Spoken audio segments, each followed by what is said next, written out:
Ассалаумағалейкум, құрметті қазақ елім. Есімім Асхат болады, фамилиям Қаналиев. Қызылорда облысы Арал ауданы тумасымын. Алдарыңызға шығып отқан себебім, алдында бір видео обращение істеген болатынбыз, жаңа емге деп. Содан тоқтап қалғасын, жаңа қайтып мәжбүр болып тұрмын алдарыңызға шығуға. Мына 22-ші жылы Астана қаласында стройкада жұмыста жүріп, артынан жарты тонналық апалып қолап, 5 омыртқам сындырып жүрген болатын. 8 көзін жоғары, 2 қатары, 2 қанаттары полностью сынып кеткен тұғын. Құйымшақ жарылған, омыртқалар ашылып кеткен. Жұлынға зақым қойған ғой, жаңа разрыв дейді ғой, жаңа спинного мозга, компрессионный перелом 2-3 степень дейді. Мынау свой дом деген фирманың кесірінен осындай жағдайға түсіп қалдым. Жаңағы артынан апалып қалған кезде бастықтарымыз бір сағаттай скорый кіргізбей фирмаға, бастықтарымыз скорыймен келісе алмай ақшасына, мен травма болған жерден балаларға команда беріп, мына жерде емес, сыртта болды деп айтамыз деп, 4 бала команда беріп, бастықтарымыз сөйтіп 4 бала келіп, екеуі 2 қолымнан, екеуі 2 аяғымнан ұстап көтерген кезде белім пырт ете қалып, содан кіндіктен төмен қарай істемей қалды, сразу резко. Солардың кесірінен мынау еңбек инспекциямыз бар, мынау жаңағы деламызды жүргізген следователіміз бар, адвокаттарымыз бар, бәрі сатылып бізді қораға тығып жіберді. Көп адамдар сұрайды ғой, неге фирма көмектеспейді деп. Сол сіздерге түсіндіріп жатқан осы жөнім. Бүкілі сатылып кетті, олардың ешқандай көмек, қазір данный момент көмек жоқ олардан. Бастықтарымыз телефондарын көтермейді, бәрі оттап тастаған, келіншекті де менің де. Мынау Өзбекстан қаласына деп, емге деп чип қойып жатыр Өзбекстанда. Осы жақында келген, Америкадан келіп жатыр чиптар. Кәдімгі адамның травма болған жеріне салап чипті. Бағасы 20 миллион тұрады. 20 миллионнан 25 миллион, 26 миллион әркімден әртүрлі сұрап жатыр. Алдыңғы видеомызда көп адамдар маған жазған болатын, көп адамдар звондаған тұғын, мен өзім сияқты бірінші группадағы адамдар, именно осы омыртқа жағынан травма алған кісілер. Бәріне именно сол чип салатқан главный врачтың кісінің нөмірін бердім. Бізде сол Қазақстанда алған адамдарды білмейді екен. Сол осы 20 миллион жиналса, сол Қазақстан осы бірінші болып алсақ па деп, сол чипті салсақ па деп, сол алдарыңызға шыққан бір жөніміз бар еді ғой, себебіміз. Бағасы 20 миллион тұрады, менен сұрағаны бүкіл МРТ бәрін жібердік. Осы ходунокпен жүріп жүргенімді аппараттың көмегімен аяғымды киіп алып үйдің ішінде осы TikTok парақшамызды көрсеңіздер, аяғына дейін көресіздер. Соны көріп, результат жақсы деп жатыр. Менде травма серьезный да, қазір кішкене аяғыма жан кіріп жатыр. Ол аппаратты айтып жүрсің? Мынау аяғыма тағып жүрген аппарат бұл 600 мың теңге тұрады.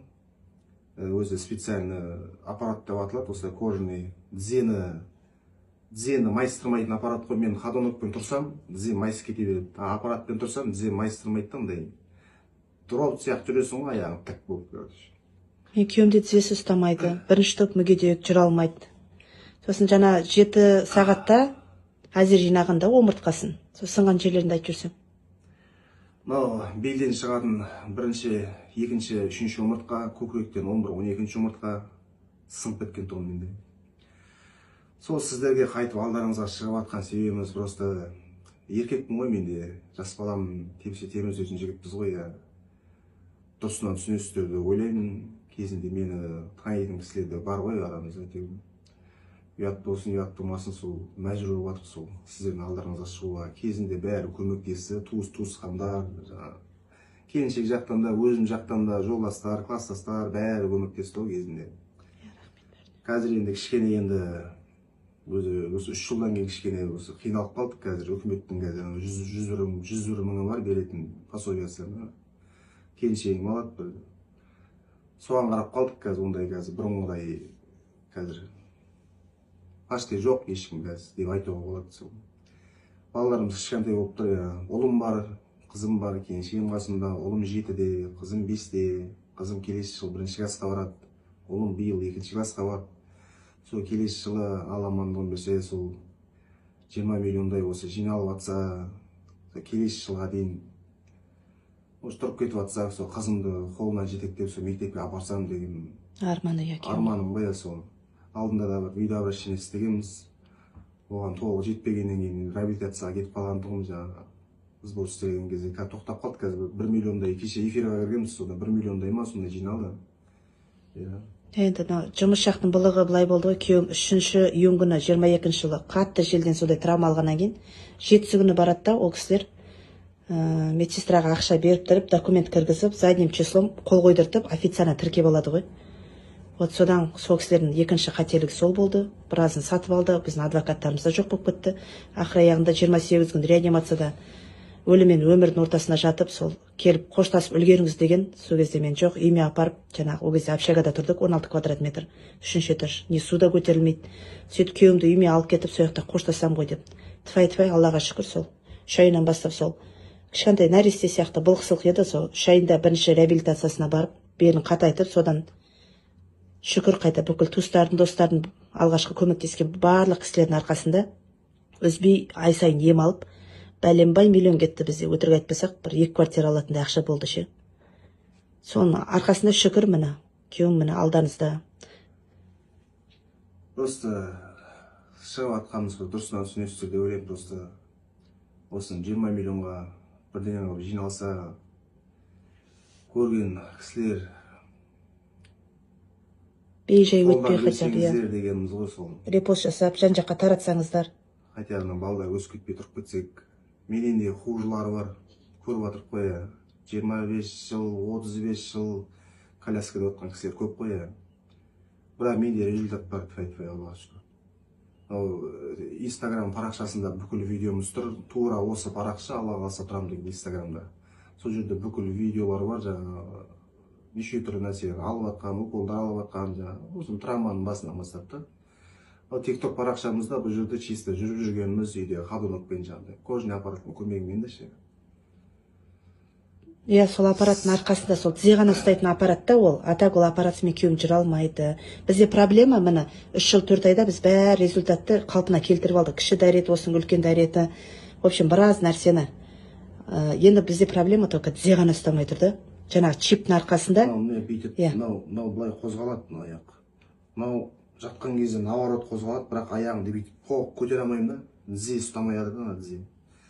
Сол себептен ағайындар Сәл ғана қолдау болса, я. Кішкене бір қолдап жүрсеңіздер, я. Көп түкірсе көл дейді ғой, я. Бізден қайтпаса да Алладан қайтсын, я. Дұрыстан түсінесіздер деп ойлаймын, я. Барлықтарыңызға рахмет, Алла разы болсын. Мына видеоны көріп жатқан кісілер болса, жан-жаққа таратып жіберсеңіздер, жақсы болатын еді негізі. Сол барлықтарыңызға рахмет, я. Аман сау болыңыздар. Жаңа айтуға ұмытып кеттім, жаңа ағайындар, жаңа осы Каспий номеріміз осы TikTok парақшамызда төбесінде тұр. Асхатқа деп шығады, өзім личный номерім ол, WhatsApp номері сода бар. Сосын ішінде народный да бар осы номерде. Осы Instagram парақшасында бүкіл нәтижеміздің бәрі сол жерде. Ол жерде де осы номер жазылып тұр. Каспий народный осы бір номерде. Осы номерге хабарлассаңыздар да болады, жазсаңыздар да болады. Прямо өзімдікі. Барлықтарыңызға рахмет, қолдап жатқандарыңызға. Бір көмек беріп жүрсеңіздер, әйтеуір Алла амандығын беріп сол чипті бірінші алсақ, келесі жылға дейін әйтеуір жақсы болып кететін еді негізі. Шығамыздар, шығып жатқан жоқ, біз ағайындар дұрыстан түсінесіздер. Өз аяғына ештеңе жетпейді ғой. Сол ғой, сол. Барлықтарыңызға рахмет, Алла разы болсын барлықтарыңызға. Сау саламатта болыңыздар.